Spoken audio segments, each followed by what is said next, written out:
Here we go. We are live once again. It is the third Tuesday of the month. It's getting cooler and cooler out here just outside of Montreal. So welcome everybody to Raising Multilinguals Live. My name is Tetsu Young from Ask Tetsu, and I'm going to send it to Europe. Thank you. And my name is Ute Limacher-Riebold from Ute's International Lounge, and I'm in the Netherlands. So now, today, we are very honored to have Professor Jean-Marc Dewaele as our guest again today. Yes, because we already had him as our guest in 2022, and we talked about the emotional resonance of multilingual language. It was the session number 37. So you can find the link then in the description or in one of the comments on YouTube after this live. But allow me, for those who don't know him yet, I think many know you, to briefly introduce him. So Jean-Marc Dewaele is Emeritus Professor of Applied Linguistics and Multilingualism at Birkbeck University of London and is Honorary Professor at the Institute of Education at the University College in London. He has published widely on individual differences in psycholinguistics, sociolinguistic, pragmatic, psychological, and emotional variables in second language acquisition and multilingualism. I stop here. You can read his full biography also in the description. And he made also third place in the 2023 Stanford Rankings for Linguistics, list of the top 2% most influential linguists in the world. Congratulations for this. Thank you. Now, the topic of today's Raising Multilinguals Live is the native speaker. Many use this term as quasi-synonym to mother tongue speaker, which is also a term that needs to be reconsidered, but let's dive into the native speaker problem. So please allow me to ask you the first question. Can you please share with us what made you focus on this particular topic of the native speaker?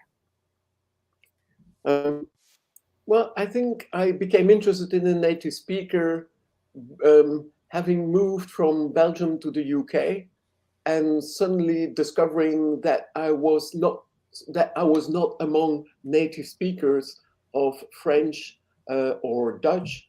And so it had never really occurred to me that this native speaker thing was meaningful until I discovered that I myself was no longer considered a native speaker by the British people around me, and that the moment I opened my mouth in English, they would say, "Ah, where are you from?" And I typically didn't mind it because I'm totally aware, and you hear it yourselves, that I have a foreign accent in my English. The thing is that I have no shame about it, in that most people have an accent. It could be a dialectal accent, it could be sociolectal. In my case, it's a slight French-Dutch accent in English. And I'm lucky then because the British usually do like French accents. And so I remember at a job interview I had in 1994 with then master of the college, Baroness Blackstone. She told me that she thought my English was really cute, and so I was okay. I was clearly labeled as non-native, but in a positive way. And of course, I realized that had I had a different accent, and I don't know, Punjabi or Arab or that in fact the reaction of the master might have been very different. So living in the UK made me realize that you're in or you're out, you're part of the in-group or you're not part of the in-group. It doesn't, not being part of the in-group doesn't imply that they hate you, but they assume that you don't necessarily share all the values that they have. Mm-hmm. The values and beliefs, and that you don't understand the jokes and all the subtlety that comes with the language, right? Okay, so that was a personal experience that you had, and you said, let's look into the native speaker. What a few years ago, you published a very interesting article together with Thomas Bach and Lourdes Ortega, where the title was very appealing to me. I was like, this is provocative. I need to know more. Why has now the native speaker mud on its face, which is part of the title? Yeah. Yes. I should correct you in that one word is missing, because the original title of the chapter was "Has the native speaker mud on its face?" And then there was a reviewer who pointed out that, everybody is a native speaker of some language, and not everybody has mud on their face.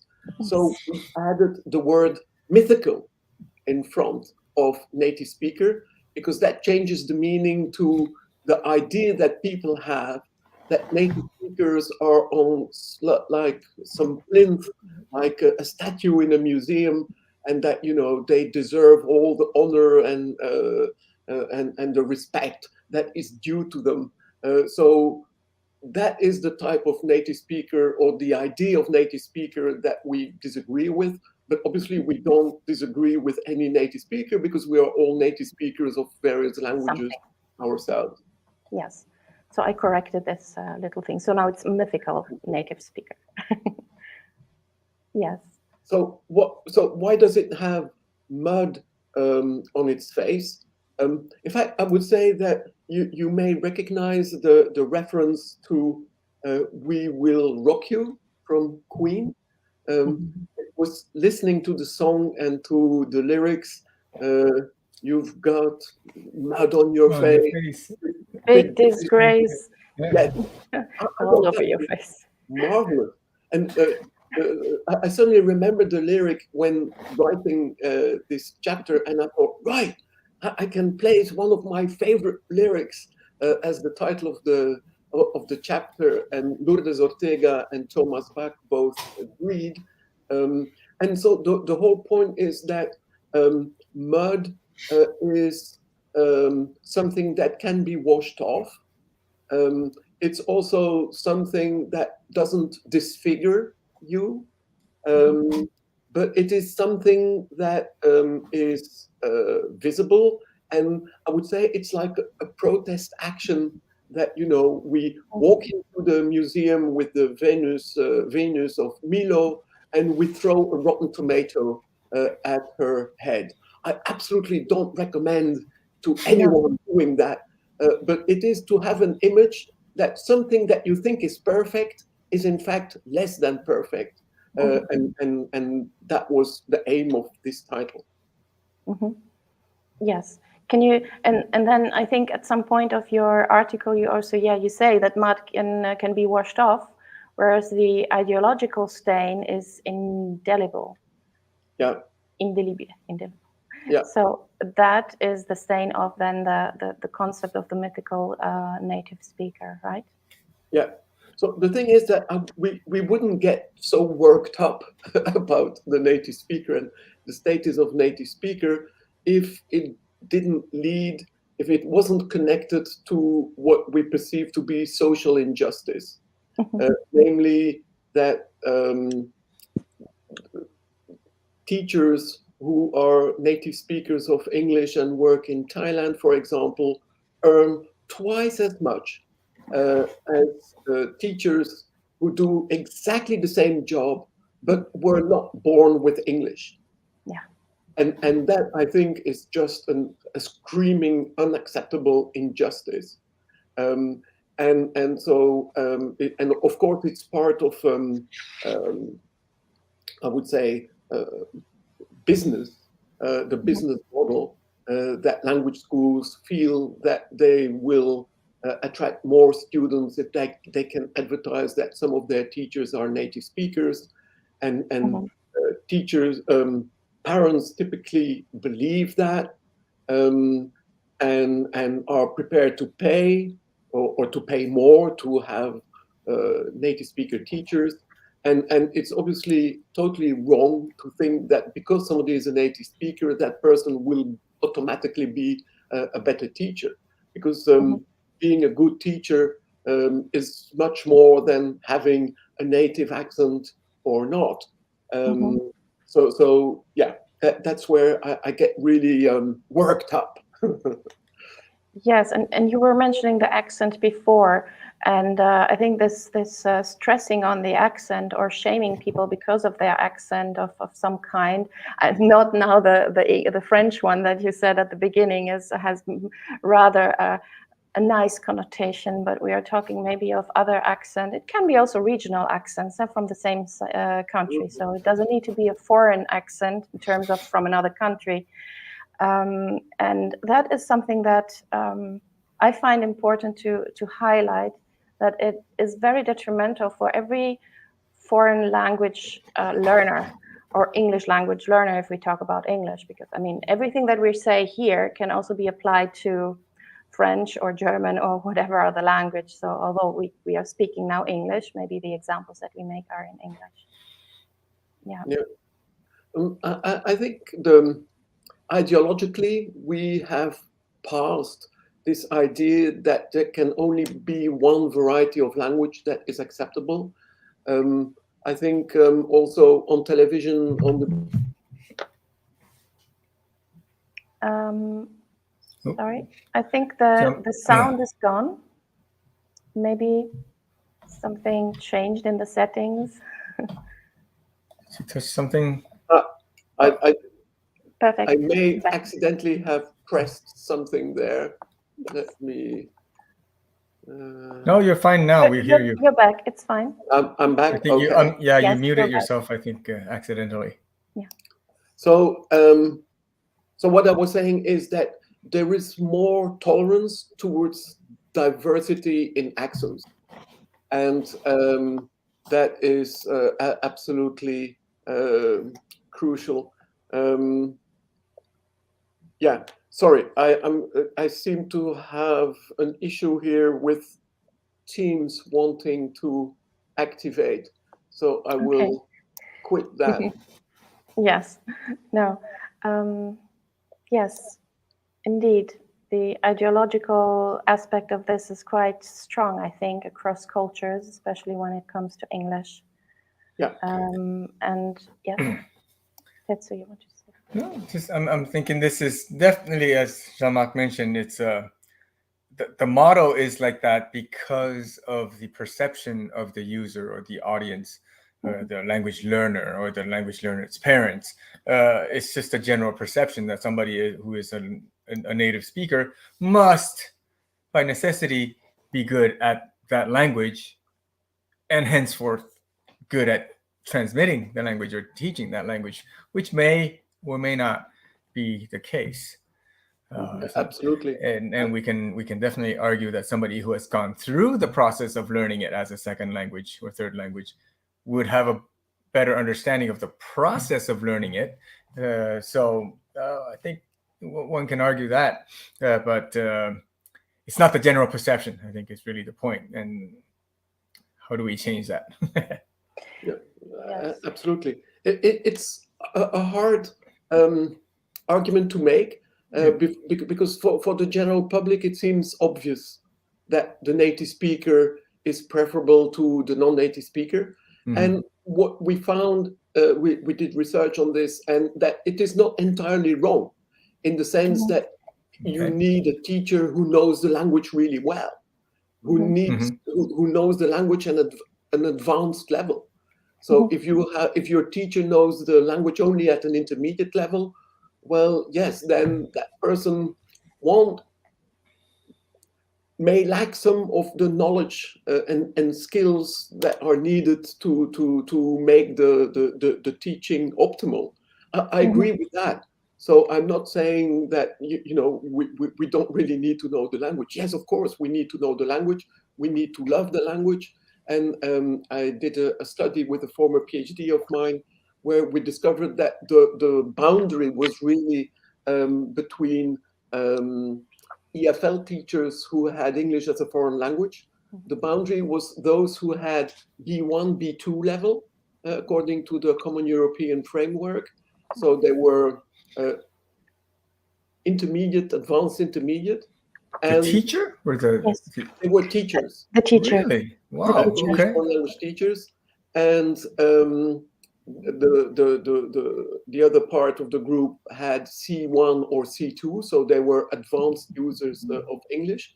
And it turned out that the advanced users of English were more motivated, loved English more, I see. reported being more creative in the classroom. So they had the confidence to do things in the classroom that those with lower levels of proficiency didn't have. So that was an interesting finding.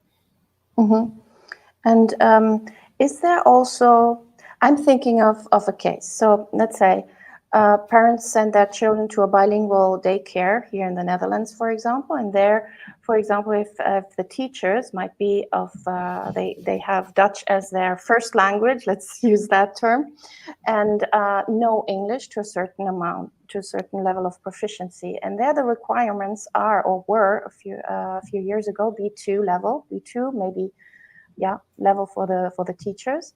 And parents who were international parents were arguing, yes, but we come back to the accent, but also to mistakes in terms of using certain words. So my question now is there maybe also a difference with regards to what kind of language these teachers are teaching our children? When we talk about preschool children who are acquiring this language in a less formal setting, so they want people that speak with them, sing with them, etc., and compared to those who then teach the languages in the primary school and the secondary school, maybe in a subject area, is there a difference where the non-native speaker or native speaker divide is particularly big or remarkable or should be highlighted? I don't think so. And we had a brief discussion about this before we got on air. I think that the categorization of native, non-native is in fact too much of a black and white thing. It is not the case. Nobody is totally one thing and not at all another thing. So we are all based on some continuum. And I would say that even within so-called native speakers, there is a whole range. Some people love reading and have a huge vocabulary. Other people hate reading and get by with a minimal vocabulary. So even within the native speaker group, you would have some teachers who are absolutely amazing and others who are absolutely appalling. So it's a continuum. And we shouldn't simplify too much. And then I would like also to recall what François Grosjean has written about bilinguals and multilinguals, namely that they may not be equally at ease in all discourse domains of their life. And I would say that applies probably to all of us, not just to teachers. So if I'm asked to talk about linguistics, I'm much happier to talk about it in English, despite the fact that English is my third language, but it's my dominant academic language. But I wouldn't use English with my wife or daughter because I use Dutch and French with them because those are the family languages. And I can communicate in Spanish, and I'm happy about that. But I would never give a paper in Spanish if I had the opportunity to use another language. So the thing is that we are not multilinguals are not equally proficient in all their languages, and that's normal. And they are not equally proficient in all speech domains within these languages. And there again, it's okay. And so I would. With Kazuya Saito, who's a good Japanese friend and professor at UCL, we laughed and we said, well, our accent in English is like the color of our hair or the color of our eyes. We can't do anything about it. It's what we have, and it makes us who we are. And I think you need to be happy with the color of your eyes. There isn't much you can do about it, or whether you are tall or less tall. It doesn't matter. If people understand you, then you can do your job and you can have social interactions and you can live a happy life. Yes. So we are already in the context of the next question that I had. Why should the terms of labels of native speakers or non-native speakers be avoided and replaced by what I think Vivian Cook suggested, the LX user, right? That you also took over in your articles. So that's right. Vivian Cook proposed the term L2 user. L2 user. And to refer to anyone who is using a language acquired sometime after birth. And I used it at first, and then I realized that the 2 is slightly misleading, because then people think that it only refers to the second language, but what about the third language or the fourth language? Should that be referred to as L2? And at the time I was president of the International Association of Multilingualism, and I wanted to make a distinction between 2 and languages in general acquired after birth. And that's why I proposed to talk about LX, X being any language acquired after age 3. And I also avoided the term native speaker that Vivian Cook was still using, and I proposed to talk about first language user. And I like the fact that Viv introduced the term user, because it's much more inclusive than just speaker, because there are people who may not speak but sign. So there are language users. There are people who don't speak the language, but maybe they understand the language, or they can read the language more or less. And so these are also users of the language. And the crucial aspect of this distinction between L1 and LX user is that L1 users are typically more proficient than LX users, but it's not inherent in the definition that you can be a first language user, but if you never use that first language because you have moved away, then that you may have relatively limited proficiency left because of attrition in that first language. But it doesn't change the fact that it remains your first language. But you may become totally dominant in an LX, and even though you may have a foreign accent in that LX, it doesn't matter. Yes. Wow. So I have 2 questions. One is, you mentioned 3 years and beyond.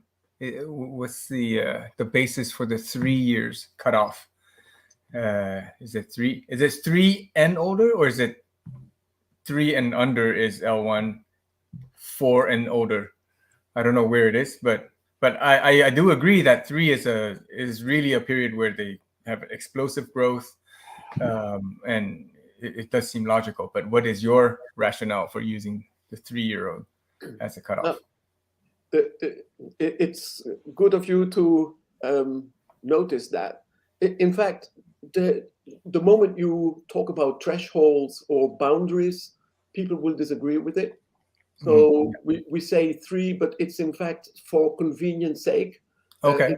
It's something that we kind of agree of as within the field of multilingualism. But if you say, no, I think the cutoff should be 2 or 4 or 5, well, you know, nobody would have the absolute argument to say that this was the right age. And so there is then the borderline period where you could say, is this still a first language? I acquired this language at age 2 or 3. And then is somebody a child who acquires a new language age 4 and 5, is that early second language acquisition? Or really late first language acquisition? Okay. So I guess that the answer is we have to accept the fuzziness. And understand that this is on a continuum, and obviously we're putting this in as a practical matter, but every kid is different. There will be variabilities, but that's sort of the general area. So okay, well that's crystal clear. Thank you very much. And my second question is, if we do have, like in Quebec, some kids are born into an English-speaking father and a French-speaking mother, and they really grow up very equally in both languages, that would be considered L1 for both languages. 1-1-1-1. Right. Absolutely. And so they would be bilingual first language users.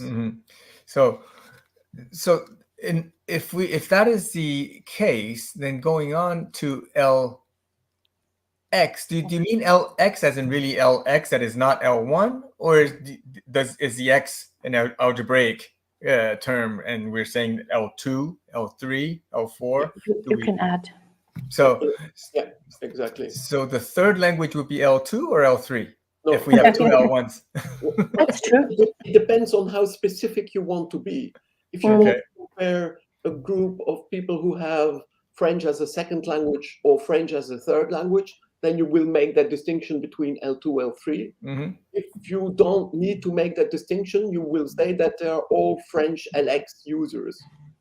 Because French is a language that they acquired later in life. So non-L1. Yeah. I guess it's what we're trying to say. Okay. Okay, and what the case? Sorry, I'm playing around with this because I mean the scenarios of multilingualism are just endless. But exactly. let's say when child grows up with two languages, so they have L1 and 1, yeah. L1A, L1B. Okay, but there is a hierarchy again. So I try to. Yeah, okay. Okay. Then let's say the child attends a school and is so that is then the LX or the L2, but at the same time is exposed to 2 additional languages. So let's say the first one was Italian and German, and then at school it's English and Dutch. From the same moment on, and is then also exposed to not only the spoken language, but learns also to read and write. Would this then be L2, or would this be, like you said, L2A, L2B? I always struggle with these definitions of which is then the second language, the third. Is it strictly a chronological order, or is it also portraying a certain level of proficiency, or, well, however you want to define proficiency? We are getting into another kind of... Well, I think it's crucial to separate the proficiency from the chronological order, because one does not imply the other. No, exactly. And it's the same with L1 and LX. One does not imply the other. Yeah. So you could have then come in contact with a second language and become really proficient in it, and then with the third language and become even more proficient in it. So the two are independent of each other. And the situation you described is in fact what happens here at home. We have a daughter, her name is Livia, she's 26 now. She grew up with speaking French with me, Dutch with my wife. She was born in London, so she had English everywhere around. She had Urdu from the childminder. So in the first years of her life, she had in fact 4 first languages. And then she lost the Urdu when she stopped going to the childminder. But obviously she continued using French and Dutch, but bit by bit, English became the dominant language because she went to English-speaking schools, she had English-speaking friends. But I loved reminding my students that despite the fact that she had all these languages, her language development followed a normal course for that of a monolingual child. So there was no delay at all because there were more languages around. And she consistently got the highest marks for English in her class, which is again nice because it shows that you can develop with multiple languages and it's absolutely not a handicap. Yes, we had a similar situation. My children also grew up with 3 languages at home, and then other 2 were added before age 4. And my son is also, he was top of his class in English, and everyone was saying, why? How come you have so many other languages? How can you be so good at that? But I mean, I have 3 children, so the other 2 were less good, but that's another kind of question or another kind of topic. But as you say, it's actually I sometimes feel like the more languages we expose them, and they are really actively involved, and they really enjoy speaking them because they like to communicate with everyone around them, and they find the different kind of codes, the more somehow the ball rolls, right? And you can barely stop it from rolling. And Tetsu has the same situation. I mean, you have 5 languages with your children, so we are in a similar situation there. Yes. So I would like to highlight again what you just said, that the X, the X stands for the chronological part of. Yeah. Okay. Yes. Whereas yeah. I'm just saying that there seems to be a distinction between how people acquire first languages and how they acquire languages later in life. And therefore, it is meaningful to indicate whether that language has been acquired early in life or later in life. Because it seems to involve different memory systems. It has all kinds of psycholinguistic consequences. And hence, as researchers, we need to have the tools to indicate what kind of language we are talking about. Mm-hmm. It makes me always, when we talk about this, it makes me always think about adopted children, or maybe we're exposed to a language for 3 years, and then they are completely set in a context with a completely different language, and how they then retrieve this knowledge or the skills that they might have acquired before being adopted into another culture and language, and how this works. It's highly interesting, yes. But it can also be tragic in the sense that they may have totally lost any trace of their original language, and they may regret that later in life, and then decide, in fact, to start studying it as a foreign language, which is kind of strange if you're, there are case studies of Korean children in France who completely lost their Korean, and then age 18 decided to start studying Korean because the French saw them, or fellow Koreans saw them and expected them to speak Korean, and yet they didn't. Yes. Yeah. Yes, and I have friends who have adopted Chinese boys, and they enroll them in Chinese classes very early on in order to give them this opportunity to feel like, okay, there is some matching in everything around me, and my identity that I have and that can be portrayed. We were talking about proficiency before. Can you maybe expand on this? So explain more about this concept of proficiency, because it's, again, something very difficult to grasp. Well, proficiency, linguists keep debating about how to best measure proficiency, because can you measure proficiency if you do a crosswords, or if you do a dictation right, or if you speak without too many errors, or so it's there are multiple ways to measure proficiency, but I think that basically everybody agrees that it is how much at ease you are in expressing yourself in a language and in understanding what is said or written in that language. Yes. So in all levels of language, so understanding, speaking, reading, writing. Exactly. So there's no linguistic strict definition as a parameter called proficiency. I don't know. You measure number of words spoken in a unit of time, or I don't know, number of vocabulary learned per unit of time, or is there no specific parameter definition? I would, in fact, there are clear guidelines on this. I referred earlier to the Common European Framework of Reference. Yes.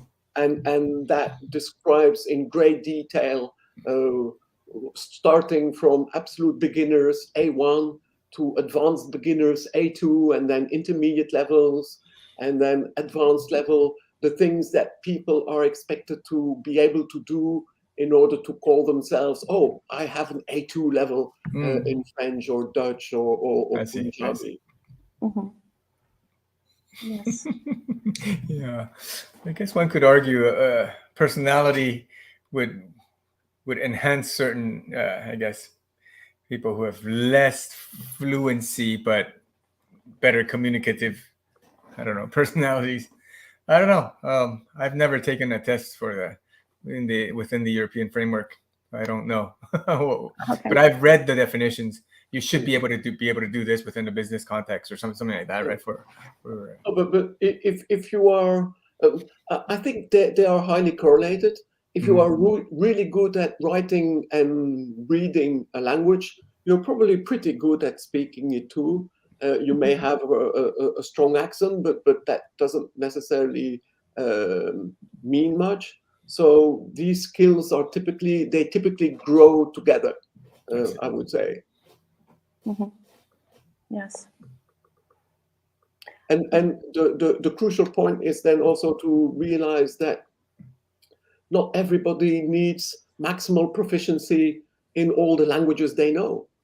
For example, my Spanish, I'm probably at B1 in Spanish, and that suits me because I was in Mexico this summer. It was fantastic to be able to speak Spanish with the Mexicans because I realized that in fact their English wasn't necessarily as good as mine. And it's also, people always appreciate when you make an effort to speak their language, even if you don't speak it well. So having limited proficiency in a language is better than having no proficiency in the language. And this is where we come back to the children, that even if they hear minority languages at home and they refuse to answer their parents in that language, it's okay. The parents shouldn't give up. They should continue using the minority language because having some knowledge of that minority language for the child might be the ember on which they will blow later in life, and they will add wood to it, and it might become a fire after all, but maybe not right now. So never give up hope, I would say. Amen to that. Yes. No, absolutely.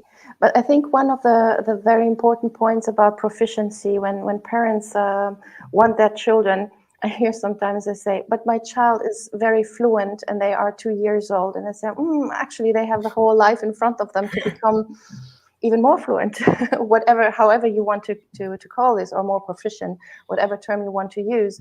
And that this is something that is fluid. It's not something you reach that goal and it will stay like that for the rest of your life. It is not going to happen like that.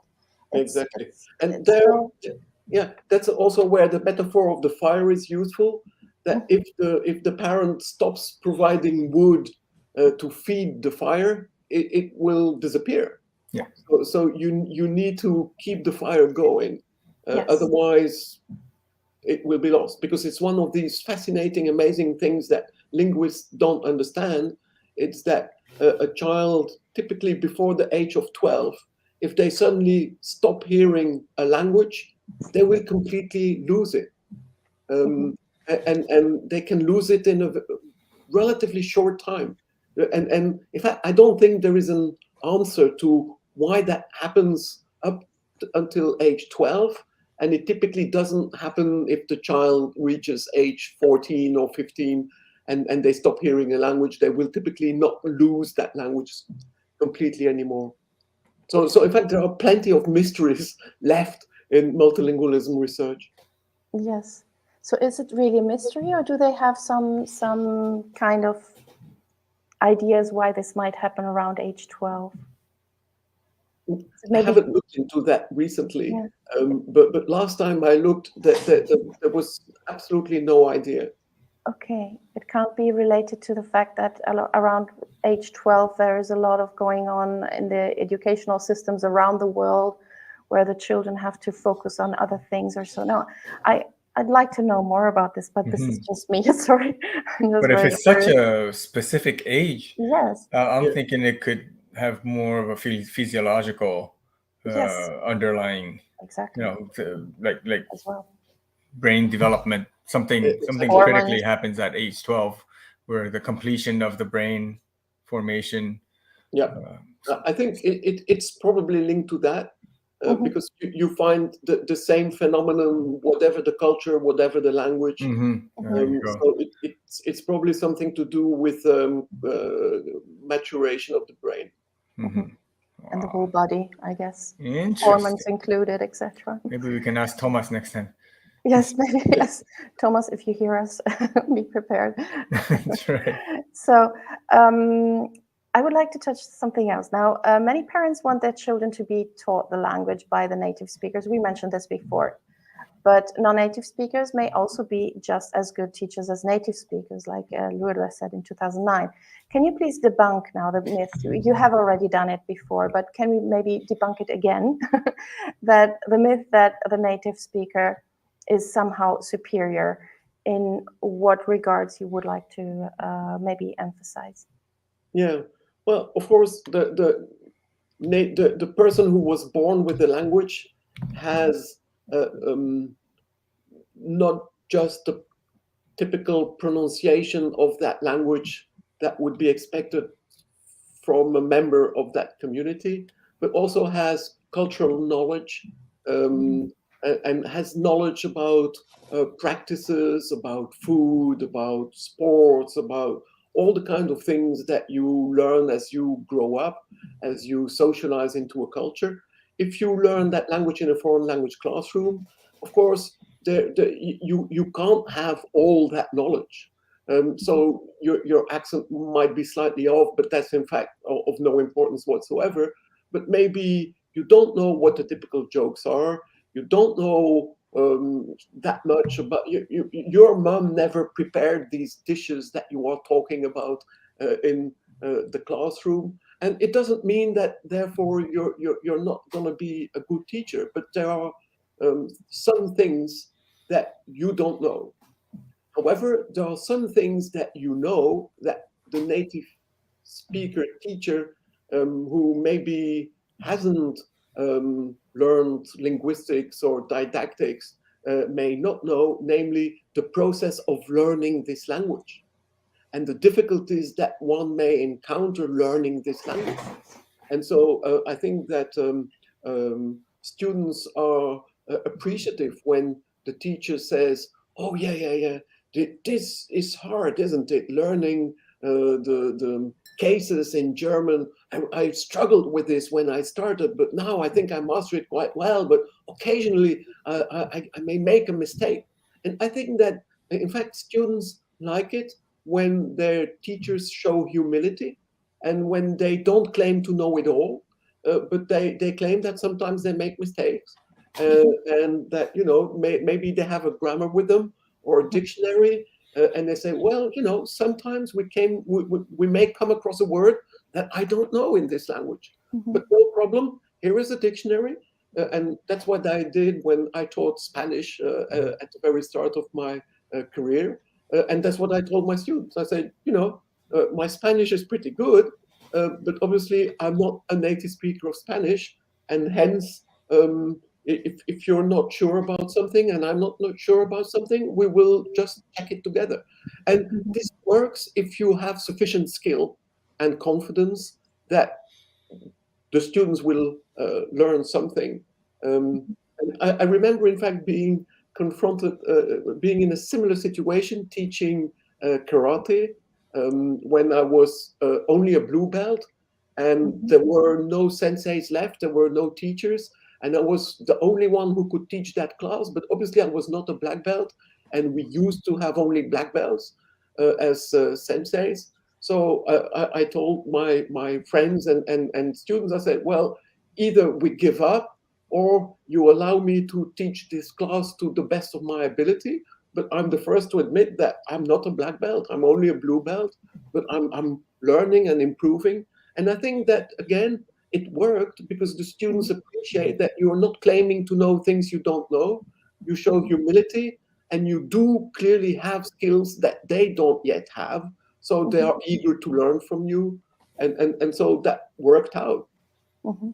Yes, this reminds me of one period where at school I learned English from an English native speaker, so he was from England, and then for half a year it was a Belgian teacher who had a strong accent. We didn't mind; no one copied that accent ever, but he had an approach to English that helped us. We were a class of people. We were German, French, Dutch, etc. So everyone from another language. So he said, okay, yes, in French, you would say this. In German, you could say that. For example, the direct and indirect object. I still remember it because it was something that the English teacher, the one from England, did never explain to us. It was never a topic. But we were trying to figure out which is now which object. And this was very helpful because it spoke to us in a language, so terms that we knew from the other languages, and that opened certain doors that I still find important, and that I also saw that maybe my children didn't learn to the same extent that I did, thanks to this Belgian teacher.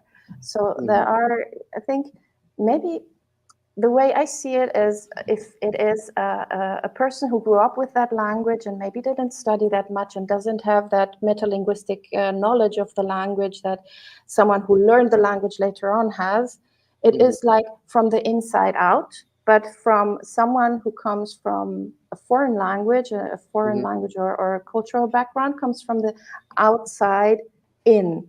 But both meet. So both have the same target to transmit the language or to make it understandable for the pupil, students, or whoever is learning it. So what you just illustrated by that is that, in fact, we can learn different things from different teachers. Yes. And that's true not just from non-native versus native, but from just different teachers with different personalities. And you may enjoy some teachers more than others for reasons that you don't always understand. You realize that the native accent is certainly not the most important aspect of being a good teacher. Yes. We have a very relevant comment from a teacher, Yoshito. And I think his first sentence is really clear. I mean, he says, I think the teacher's attitude is very important as well. Absolutely. So definitely, as native speakers, we might know something is correct, but we can't explain it. That happens to me so often for certain, to explain certain things in Japanese. People ask, why is it like this? Why is it like that? I don't know. I've never taught Japanese. I can't explain to you, I've learned later that there are 3 verb categories and then certain verbs would take this type of ending, that type of ending, but I can't explain it. I can't explain it systematically, that's for sure. I've even learned about Japanese when I was learning German. I was learning German with when you put the verb at the end and the auxiliary in front, and that was driving me crazy. And people go, but you speak Japanese. I didn't understand why they were saying that to me. It's in Japanese, the verb is always at the end. Always at the end. I didn't know until that person told me when I was learning German. So I would definitely be a lousy Japanese teacher, for sure. Even though I speak it now as a native. Yeah, but that's something that my son also told me when I asked him, why are you learning now Japanese instead of Chinese? Because he started also Chinese, and he said it's somehow easier because the syntax structure is similar to German. And I said, what? What are you talking about? I said, okay, wait, okay. I learn from everyone. I would like to, and especially for my children, a lot. So I would like to also quote a language learner. I don't know who you are, but thank you very much for your comment. Thank you for your time. This is a wonderful discussion. I'm a teacher of my non-native German, and this was reassuring to hear from you all on this topic as we were talking about German, right? That's right. That's right. So really to the point. Thank you. Thank you for your comments, your input. This is fantastic. That what we're talking about here. If we can inspire 1, 2, 3 people, it's worth all the effort for producing these videos. So thank you for that. And I have a final question. I'm sure we have already put together all the different bits and pieces to answer it, but maybe we can round it up. We can sum it up or bring it all together. What are the more important variables when choosing a teacher or a new colleague? Because I want also to expand this not only for the children, but also in the work environment, right? I have had this, that people would say, oh, you're an Italian teacher, but actually your name doesn't sound Italian. You cannot be as good as, yeah? So, yeah, don't let me go there. So can we sum up maybe some of the aspects of variables that are more important? And maybe it's also in referring to your article about what you mentioned just before. So I would say, in fact, what you just said is don't make assumptions based on the name. Yeah. The name doesn't tell you anything.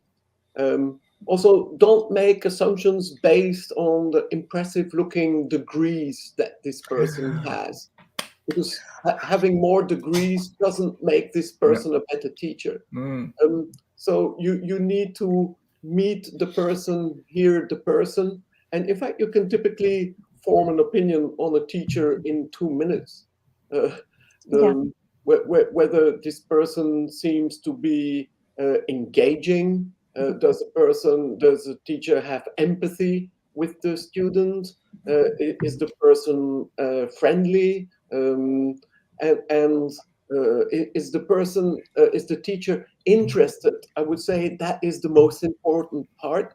Is the teacher interested in the students? And is the teacher optimistic about the ability of these students to improve?